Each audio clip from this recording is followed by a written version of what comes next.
Comme dans cette séance, on va traiter l'exercice 4.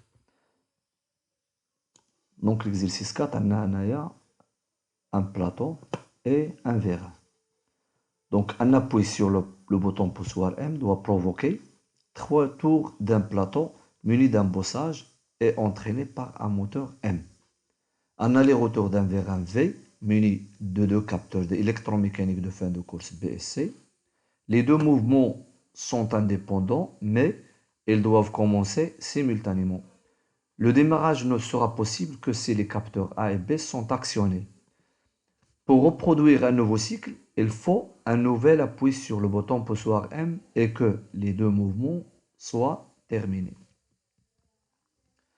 Donc, on a deux actionneurs. On a un moteur M qui entraîne un plateau. Ce plateau est muni d'un bossage. Le bossage où est là. Le bossage, le rôle d'ILO, c'est pour chaque tour, il actionne le capteur A. On a un vérin V. Donc, le vérin V, on va dire un aller et retour. Donc, l'aller, l'action de l'aller, c'est V+, et l'action du retour, c'est V-. On a les fins de course B et C. Donc, le fin de course B, il indique le recul du vérin, et le fin de course C indique la sortie du vérin. On a le bouton poussoir M.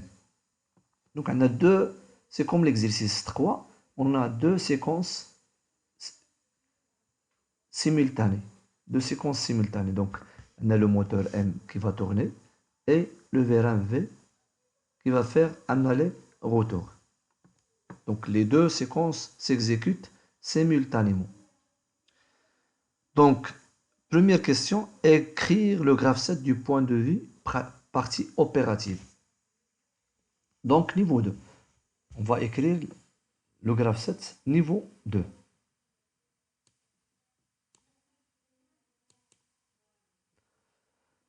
Donc, on a pour le graphe 7, on a l'étape initiale. Donc, dans l'étape initiale, on va initialiser un compteur. Donc, la condition initiale, c'est que le plateau il est à la position initiale.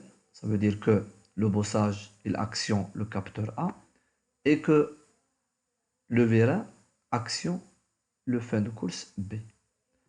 Et j'appuie sur le bouton M. Donc, on a trois conditions. M, A, B.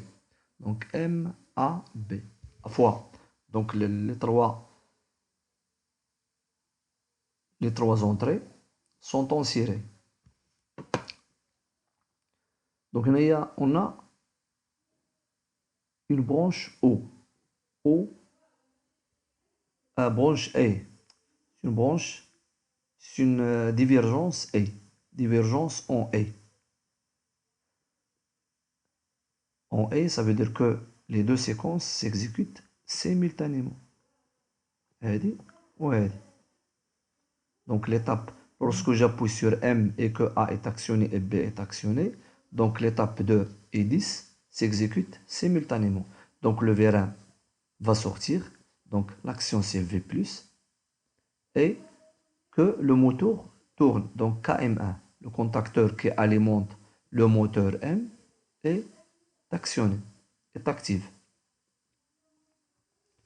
Donc lorsque le vérin atteint la position C, donc dans l'étape 3, c'est l'action V-, retour du vérin, jusqu'à la position B, et par la suite, elle va attendre les 3 tours du moteur. Ou vice-versa. On ne sait rien sur le temps qui va terminer le premier. Donc on va mettre 2 étapes d'attente pour les deux séquences. Donc on a pour le moteur M, donc pour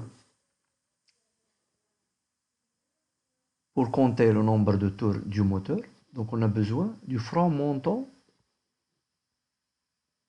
du capteur A.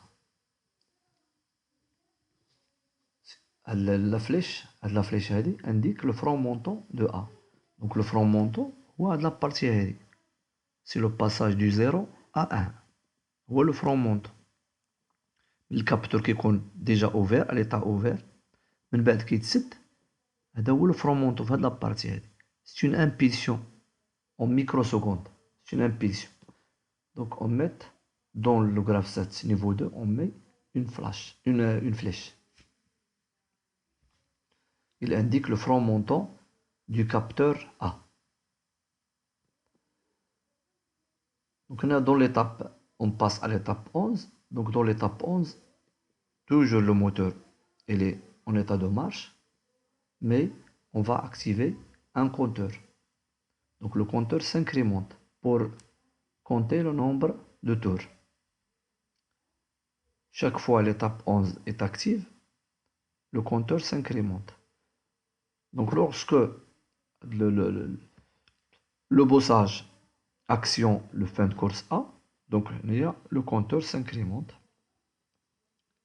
On a ici une comparaison. C égale à 3 et C inférieur à 3. On a une branche O. Soit C inférieur à 3, soit C égale à 3. Donc lorsque le compteur est C égale à 1, donc C inférieur à 3, il va sauter vers l'étape 10 pour faire fonctionner le moteur. Donc lorsque le bossage atteint la position A, le compteur s'incrémente. Donc C est égal à 2, 2 inférieur à 3. Donc il va sauter vers l'étape 10. Le moteur il est encore en état de marche jusqu'à ce que le bossage atteint en troisième fois la position A. Donc le C s'incrémente, donc C est égal à 3. 3 égale à 3. Donc on passe à l'étape 12. C'est l'étape d'attente. Donc c'est la première séquence et on est à l'étape 4 et la deuxième séquence à l'étape 12. Donc on passe automatiquement à l'étape initiale en attendant un autre appui sur le bouton M.